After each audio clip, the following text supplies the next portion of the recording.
Question. Oui, vous avez mentionné un voyage culturel par rapport au voyage géopolitique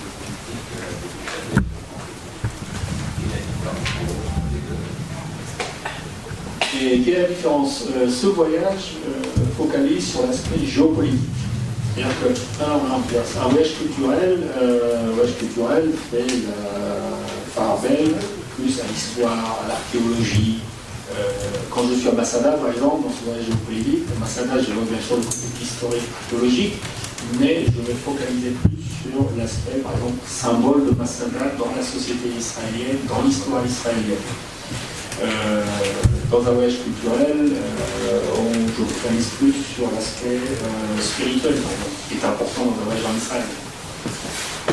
Tandis que là, je focalise plus sur les conflits, les Palestiniens, leur histoire, mais aussi comment ils vivent aujourd'hui, les Israéliens, la société israélienne. C'est plus, oui, c'est un voyage qu'on pourrait aussi avoir un voyage d'information, mais un voyage aussi contemporain. Voilà.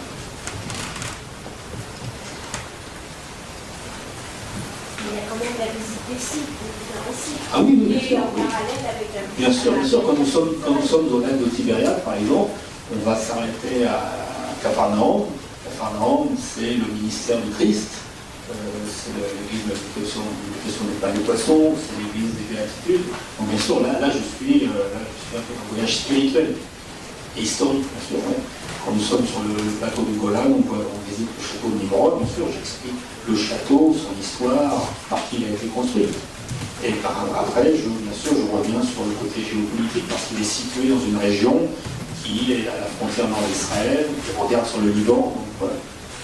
Bien sûr, tous les sites historiques seront traités, suivant, bien sûr. Dans le formatage du discours qui accompagne. Le formatage du discours et aussi les régions qui sont traversées. Par exemple, dans un voyage culturel, si vous regardez le voyage du mois de mai, le catalogue, on ne va pas le long de la bande de Gaza, on ne va pas à Ramallah. Il y a certaines choses qu'on évite, non pas parce qu'elles ne sont pas intéressantes, mais parce qu'il faut faire un choix.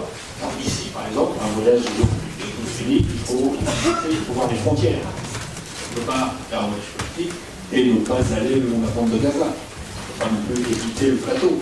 Si on veut aller à la frontière nord, c'est pas aussi bien. Donc on est obligé de voir. Non, je veux dire, est-ce qu'on peut parler de la sécurité aussi, peut-être un moment. La sécurité dans le voyage? Oui, par rapport à ces endroits-là.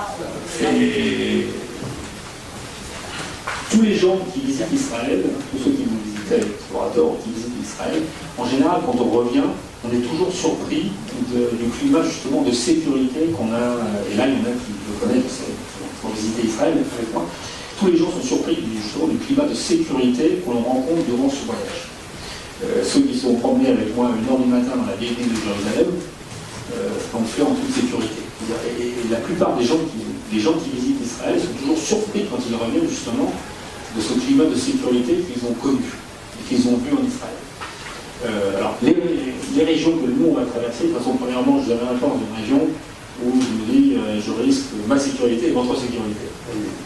Deux, il est évident que, par exemple, si, suivant la situation à Hébron, une détérioration de la situation, on n'ira pas. Ça, moi, je m'informe tous les jours de la situation sur le terrain.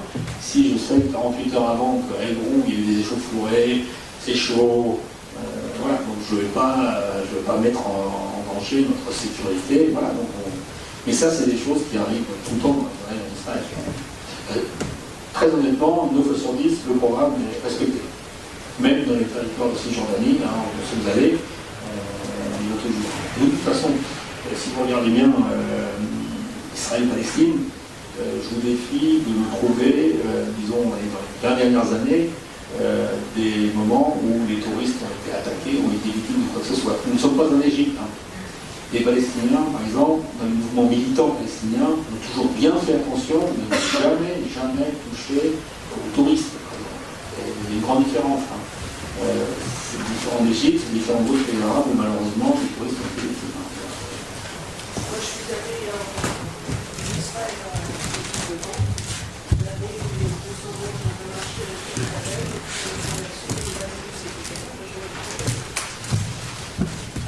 Le problème d'Israël et de la Palestine, c'est que